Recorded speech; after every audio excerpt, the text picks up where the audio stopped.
Eh bien, chers frères, faites-vous des amis avec l'argent malhonnête, afin que le jour où il ne sera plus là, ces amis vous accueillent dans les demeures éternelles, dit Jésus dans l'évangile de ce dimanche. Mes chers amis, à première vue, on se dit on ne comprend pas ce que Jésus veut dire.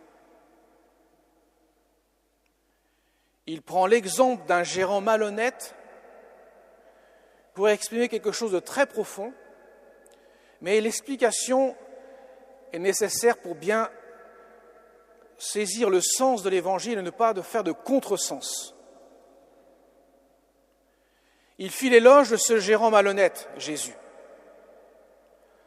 Non pas parce qu'il est malhonnête, mais parce qu'il est habile.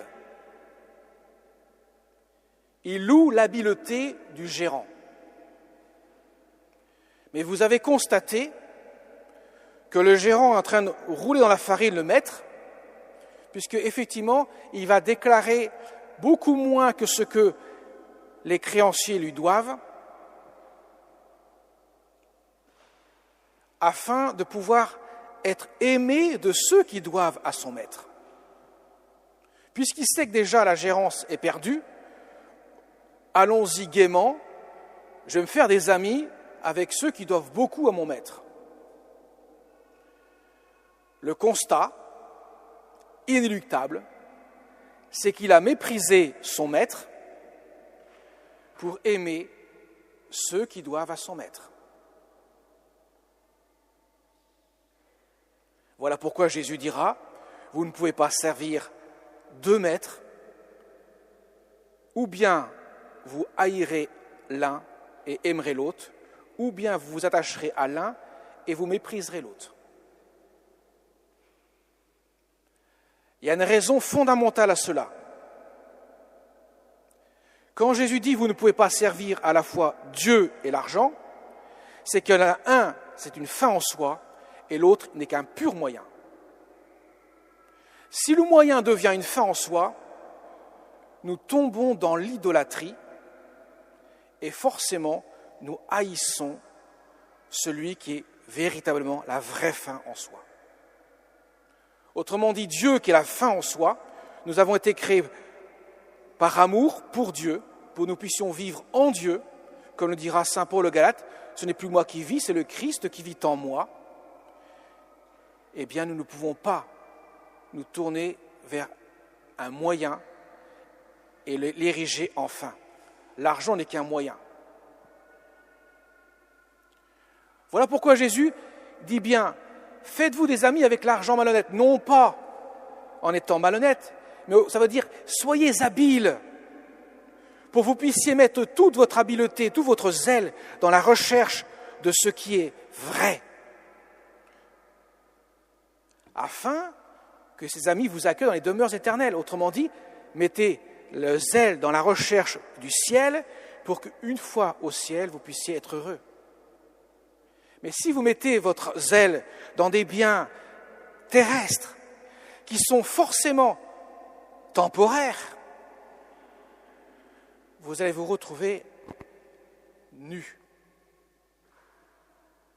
comme Adam et Ève. Nus, des créatures qui ne peuvent rien sans le Créateur.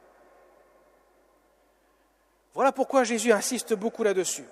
Et il s'adresse forcément à des gens qui sont assez riches devant lui, notamment les pharisiens, les chefs des prêtres, les sadducéens, les hérodiens, les scribes, autrement dit l'élite, et qui mettaient un certain zèle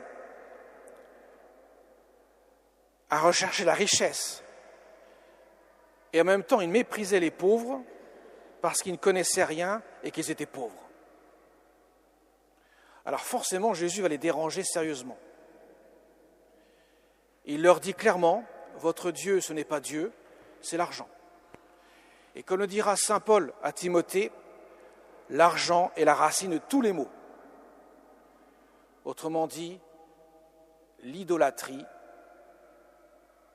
conduit forcément à la déchéance de l'âme humaine. Vous voyez le sens de l'Évangile. Jésus nous dit « Ayez du zèle pour le ciel, plus que pour votre compte en banque. » Si vous prenez le temps de bien scruter les moyens pour faire fructifier votre argent, combien plus vous devez prendre de temps pour faire fructifier votre âme? L'accent est mis sur l'habileté dans cet évangile. Pas le fait de posséder ou pas posséder, parce qu'on peut posséder et ne pas être possédé, mais on peut très bien posséder peu et être possédé par le peu qu'on est.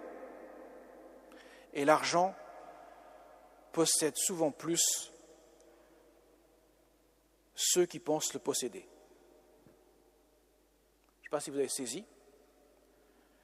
Souvent, quand on met notre ardeur à chercher l'argent, on en devient un esclave. C'est lui qui nous possède.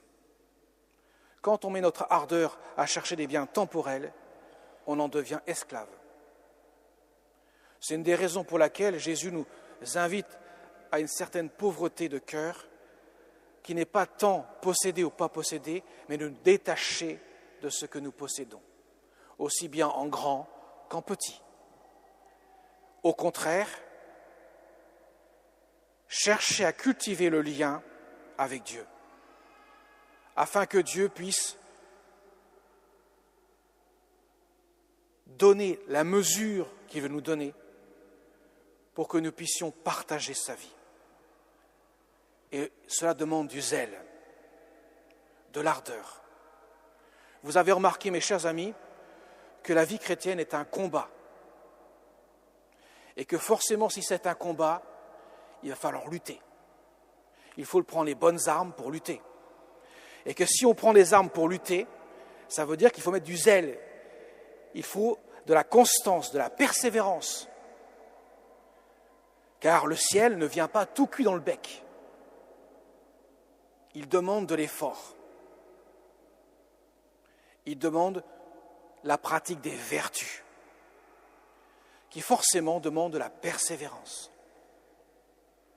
du discernement entre le vrai bien et le bien factice, pour que Dieu puisse avoir la première place dans notre cœur.